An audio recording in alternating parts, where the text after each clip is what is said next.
Wir sind bei WeCycle in St. Wendel, heute am 2. Februar 2021 und Nico Ockenfels ist immer dafür bekannt, dass die Zuschauer regelmäßig die Hände über den Kopf zusammenschlagen und sagen 5.000 Euro, 6.000 Euro, 7.000, wir haben schon Fahrräder für 8.000 oder 9.000 gezeigt und du hast gesagt, das stimmt gar nicht, denn Cube baut ganz tolle Mountainbikes für gerade mal 2.999 Euro, schon mit wirklich tollen Komponenten und allem, was dazugehört.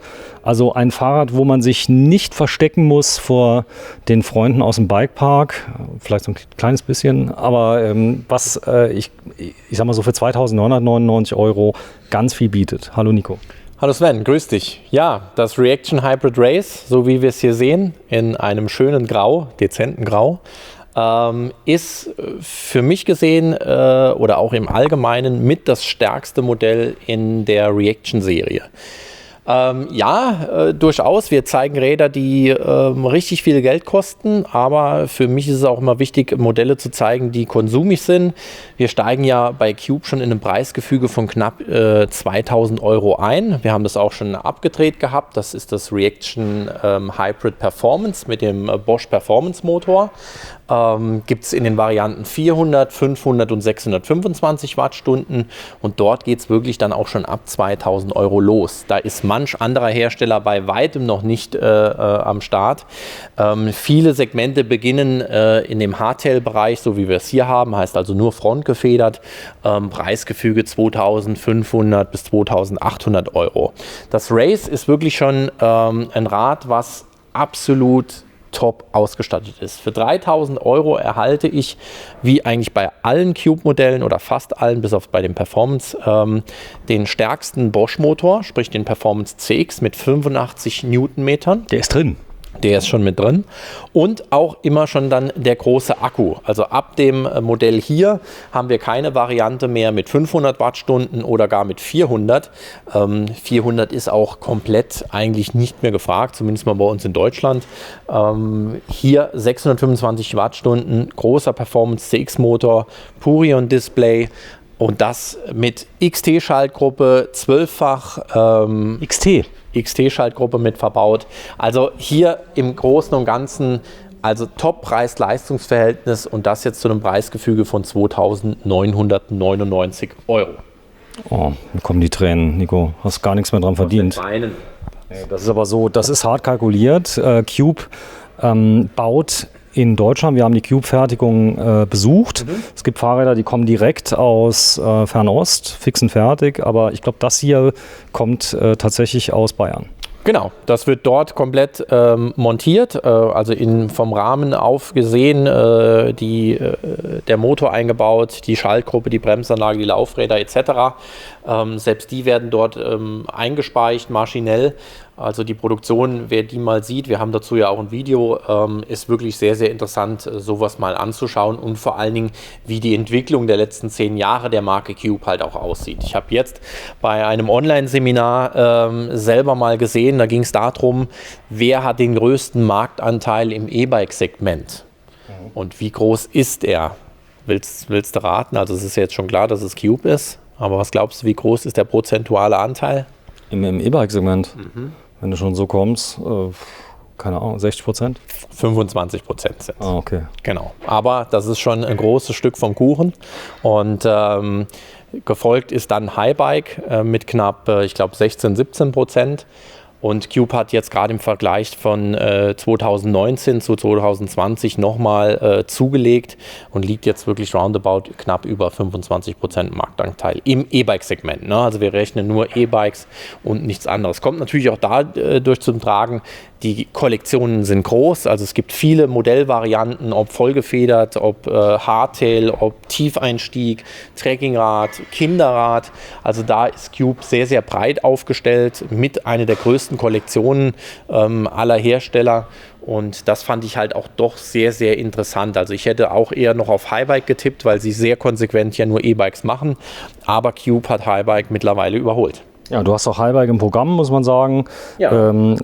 Aber das ist jetzt nicht so dahergesagt. Wir haben uns das angeguckt, wo das gebaut wird, direkt an der Grenze zu Tschechien, glaube ich, ist Genau. das. Und viele Tschechen, die da arbeiten, so der Grenztourismus funktioniert da ganz gut. Und die fertigen da auf höchster Qualität und hoffentlich Gruß an den Jörg.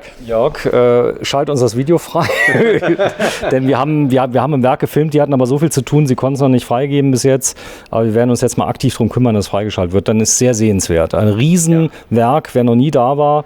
Ich glaube, der ganze Ort lebt von wenigen Firmen, die da ansässig sind, und Cube ist eine mega Factory. Und wir haben da gefilmt, unter anderem das Auslieferungslager, ungefähr so groß wie dieser Brücker Innenstadt. Ja, man kann von hinten bis vorne gar nicht durchgucken. Dort lagern einige 100.000 Fahrräder. Das ist so, die jetzt im Moment nicht vorrätig sind, aber witzigerweise, das Lager wurde erweitert, noch bevor der Run kam, wegen diesen Zeiten im Moment, und ja, ganz toller Hersteller. Also das heißt 2999. Ich bekomme ein 29 Zoll Modell. Ja, in dem Fall 29 Zoll, also den Weg geht man auch sehr, sehr konsequent. Zum Modell selber, die Philosophie bei Cube ist ja, dass wir die Access-Serie, die im vergangenen Jahr das Damenmodell gezeigt hatte, komplett eliminiert wurde, zumindest mal im E-Bike-Segment. Und jetzt gibt es ja die Reaction-Modelle auch in Trapezform. Das heißt also, das Rahmenrohr ist etwas niedriger gehalten. Man spricht von der klassischen Damenvariante, aber wie auch schon in anderen Videos erklärt, es gibt auch viele Männer, die kurze Beine haben und lieber auf die Trapez-Variante gehen, um etwas mehr Schrittfreiheit. Oder Kids. Oder halt auch Kids, auch eine Möglichkeit. Und da geht der Weg ein bisschen anders. Dafür gibt es jetzt aber auch statt in der Regel immer 2 Farben, 3 Farben sogar. Bei dem Rad ist es zum einen das Grau, was natürlich sehr, sehr dezent ist. Das hier. Ja, das hier. Dann gibt es noch so ein NATO-Grün, will ich vielleicht mal sagen, komplett mattfarben. Ich kann es aktuell nicht zeigen, weil einfach, wir sind im Modelljahr 2021, die Nachfrage extrem groß ist. Du hast keins. Ich habe die Farbe nicht da. Und dann gibt es das Ganze noch in Berry. Berry ist dann lila Farben. Okay, ich nehme es in Grau. Aber es ist ja so, es gibt auch Fans für Berry. Es gibt ja auch das Rad in der, sage ich mal, Variante in 23 Zoll, dann auch in Berry. Das ist das Rad, was man auch im Übrigen nachher noch bestellen konnte nach der Orderphase. Wie 23 Zoll? 23 als Kinder? Zoll ist ja dann, nee, ganz groß. Vom Rahmen her. Rahmengröße. So, ich dachte Rad. Die Laufradgröße, die gibt es ja nicht in 23. Ich wollte gerade sagen, vielleicht haben die ja was. Aber es gibt anscheinend auch Männer, die Berry-Farben in 23 Zoll, das heißt, dann muss der schon über 1,90 groß sein. Oder es gibt vielleicht auch so große Frauen. Berry. Also ich kann es mir gar nicht vorstellen, aber wenn du es schon so beschreibst. So, Hydroforming, Alu, super light, muss man sagen. Sieht aus wie Edelstahl, aber nein, es ist Hightech made in Bayern. Und die werden in Fernost hergestellt, werden in Bayern dann assembliert, nennt man das. Aber die ganze Entwicklung, die Abteilung haben wir uns alles gefilmt, lieber Jörg. Gib uns das Video frei, dann können wir es zeigen. Hammer. Also die testen die Fahrräder, waren dabei, wo, glaube ich, ein Laufrad kaputt gegangen ist. Die packen das auf unmögliche Maschinen, simulieren da 100.000 Kilometer, die kein Mensch fährt. Also ich kenne niemanden, der 100.000 Kilometer mit dem Fahrrad gefahren ist, zumindest nicht mit so einem. Und die simulieren, glaube ich, ganze Fahrradleben komplett. Und du bist recht zufrieden mit Cube, machst das auch schon lange. Ja, also Cube machen wir jetzt im Gesamten schon über 10 Jahre. Es ist eine Marke, die extrem gefragt ist. Also wir reden wirklich von einer extrem hohen Nachfrage. Natürlich kommt das auch durch das sehr große Portfolio oder die Modelle, die es in diesem Segment halt auch gibt, oder auch allgemein gesprochen vom Kinderrad an Starten bis zum High-End Triathlon oder auch High-End Mountainbike, ob mit oder ohne Motor. Also das Produktportfolio und die Marke ist absolut State of the Art und sehr, sehr gefragt. So, das ist deine Größe? Könnte sein, oder? Nee, ist zu klein. Ja, nur 15 Zoll, also das ist relativ klein vom Rahmen, sprich S. Ich würde jetzt eher in Richtung 21 Zoll gehen, vom Rahmen her. Wenn du mal gerade mal trotzdem so tust, als wärst du ein bisschen kleiner. Ich will doch nur mal zeigen. Ja, ist alles gut. Die Proportionen. Ich mich doch nicht. Ja, toll, jetzt kriege ich gleich. Nach dem Video schlägt er mich immer. So, jetzt einmal kurz. Also, anmachen geht wie? Wie funktioniert's? Anmachen. Ja. Also Oben einfach links. da vorne ist ein Druckknopf, dann bootet das Display, geht schnell booten. Ja, das geht, Zeigt super Kilometer schnell. an. Zeigt mir jetzt im Endeffekt die Reichweite an. Das heißt, ich kann über die verschiedenen Modi die Reichweite mir zeigen lassen. In dem Fall jetzt 120 im Eco-Modus. Bei Tour liegen wir bei 78, EMTB 67 und beim Turbo noch 58. Was ist EMTB? Habe ich nie gehört. EMTB ist der Modi, der ein bisschen wie eine Automatik funktioniert. Wir haben ja beim Turbomodus immer die brachiale Kraft von 85 Newtonmeter. Lässt sich auch auf 75 verändern, um mehr Reichweite zu generieren. Der EMTB-Modus übernimmt das so ein bisschen. Das heißt, über die Trittfrequenz reguliert er im Endeffekt die Kraft, die er bringt. Weil wenn du zum Beispiel eine Kehre fährst in einem Turbomodus, was passiert? Das Rad will eigentlich eher geradeaus, weil es direkt schiebt. Beim EMTB-Modus erkennt er eigentlich automatisch, dass du mit relativ wenig Trittfrequenz um die Ecke fahren willst und dann auch nicht diesen Schub einfach gibt. Sag mal, hier mit dem Kabel ist ja nicht so schön gemacht. Das wird bei der Auslieferung noch geändert, oder? Das kann sein, dass jetzt hier die Vormontage noch ein bisschen schlampig Also, ist. man muss dazu sagen, wir haben eben gesagt, das Fahrrad war noch original verpackt. Ja, wir haben eben gesagt, bringt's mal bitte hoch. Ja. Und ich habe extra lange auch auf das Kabel gehalten, was hier so gemacht ist, damit wir es noch zeigen können heute, weil es ist ein Brot- und Butter-Modell, was auch wieder 2021 nicht in den Mengen kommt, noch nicht mal ansatzweise, wie du es verkaufen könntest, weil das Fahrrad hier könntest du deutschlandweit bestimmt einige tausendmal verkaufen, wenn du es bekämst. Und da kannst du nur lachen drüber. Also wenn du da jetzt mal 1000 Fahrräder bestellen würdest, du könntest das weiß ich habe deinen Kontostand gesehen, aber es geht nicht. Du kriegst keine.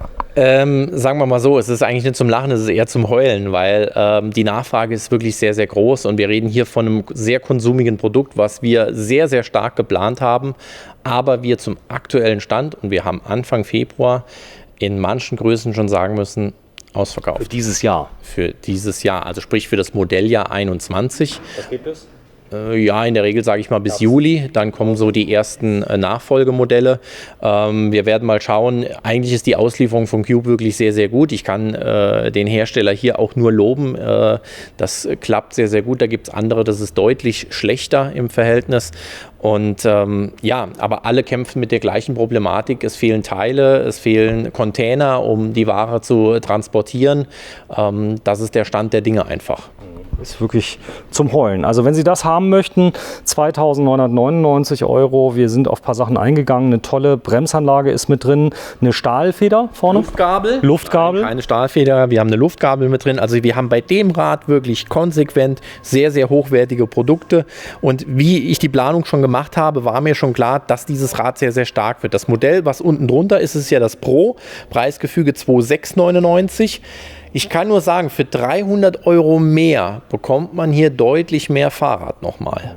Na, also Außerdem spielt eh keine Rolle, ja, wenn das, wenn das für 2.699 € weg ist, ja, dann legen die Leute auch gerne mal 300 € drauf. Aber jetzt ohne Witz, 2. Februar, wir filmen jetzt am 2. Februar. Wenn Sie das jetzt sehen, finden es cool. Du hast einige Größen da noch? Ja, wir haben noch ein paar Größen da. Es kommt auch noch Ware. Wir haben aber auch jede Menge Vorbestellungen schon, weil die Leute vorab sich, sage ich mal, schon dazu entscheiden. Achso, das geht. Leute können kaufen. Wenn ich sage, ich kriege in der Kalenderwoche 15 noch 2 Räder in der und der Größe, dann kann man es vorbestellen. Vielleicht kriegen wir es ein bisschen früher. Wir sind immer gewillt. Aber ohne Gewähr, muss man sagen. Es kann sogar sein, dass die Lieferung ganz ausfällt. Also da steckt man nicht drin. Davon gehe ich jetzt mal nicht aus. Zumindest mal sieht es bei Cube in der Form nicht so aus. Und selbst wenn es so wäre, würden wir den Kunden darüber informieren. Aber aktuell können wir das so nicht kommunizieren, weil alle Hersteller bestrebt sind, natürlich auch das, was wir geplant haben, auszuliefern. Aber normalerweise sagen wir, okay, wir ordern einen gewissen Teil vor und den Rest bestellen wir dann nach.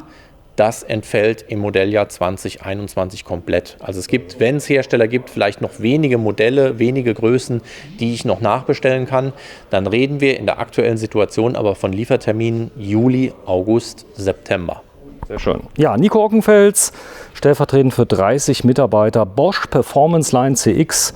Wer sich da auskennt, ganz tolle Sache. Eine Shimano XT-Schaltgruppe drauf, richtig? Genau, das ist auch schon eigentlich ein Hinweis für 4.000 € und mehr, oft in der Serienausstattung. Also ein richtig toll zusammengestelltes Fahrrad. Sattel ist dabei, die Pedale sind dabei, das ist also auch nicht üblich, oder sind die nicht dabei? Auch Pedale sind mit dabei, aber im gesamten Cube-Segment, wir haben eigentlich relativ einfache Kunststoffpedale. Sind aber dabei, wenn ich jetzt starten will. Sind mit dabei zum Starten, aber ich bin auch ganz ehrlich, wenn ich da ambitioniert fahre, sollte ich in noch eine etwas hochwertiges Pedal investieren. Die Oma kann ja auch noch was schenken. Also ich sag mal, hochwertige Pedale kosten ja auch, ich sag mal, 100 und mehr. Die kann man dann investieren, aber die funktionieren erstmal und die sind dabei. Ja. Also fix und fertig ausgestattet, 2.999 €, Modelljahr 2021, das Reaction Hybrid Race 625, 29 Zoll in der Modellvariante 2021. Ja, WeCycle, wir drehen gerade in St. Wendel, heute am 2. Februar, ein Dienstag, und du hast auch noch ein Ladengeschäft in Riegelsberg, Click and Collect. Ich weiß gar nicht, ob das geschützt ist. Also anklicken und abholen, nennen wir es lieber so, geht. Leute können vorbeikommen. Wie läuft das? Im Prinzip, wenn du von Click and Collect sprichst, der Kunde wählt das Produkt im Shop aus, legt es in den Warenkorb und nimmt dann im Prinzip statt den Paketdienst oder die Spedition die Abholung. Und somit kann er es dann nach Absprache mit uns, da bestimmen wir dann auch nochmal einen Termin, den Termin hier für St. Wendel oder für Riegelsberg bestimmen. Ansonsten kann ich es bestellen. Ich kriege es dann geschickt per Spedition, liefern lassen, machen relativ viele. Da gilt aber auch dann Rückgaberecht ja, aber Fahrzeug muss quasi unbenutzt sein. Kleine Probefahrt geht, aber nicht durch den Wald durch. Ganz wichtig, dass man das weiß. Also es ist klar, wenn es natürlich jetzt starke Defekte hat, das steht im Gesetz drin, was man mal machen darf, aber das kommt sehr selten vor. Die Vorabinformation über Größen, das ist ja ein kleines bisschen wie Schuhe. Wie geht ihr denn da vor? Also das ist ja, ich sag mal, in der Ferne nicht so ganz easy, oder? Also zum einen bietet jeder Hersteller gewisse Tabellen und Möglichkeiten über Schrittlänge, Körpergröße, wie passe ich das Rad halt an oder was ist meine passende Größe. Alles Weitere ist immer eine Sache, wenn ich unsicher bin als Endverbraucher, uns kontaktieren, ob per E-Mail, Telefon oder ähnlichem, und dann beraten wir auch da sehr, sehr gerne.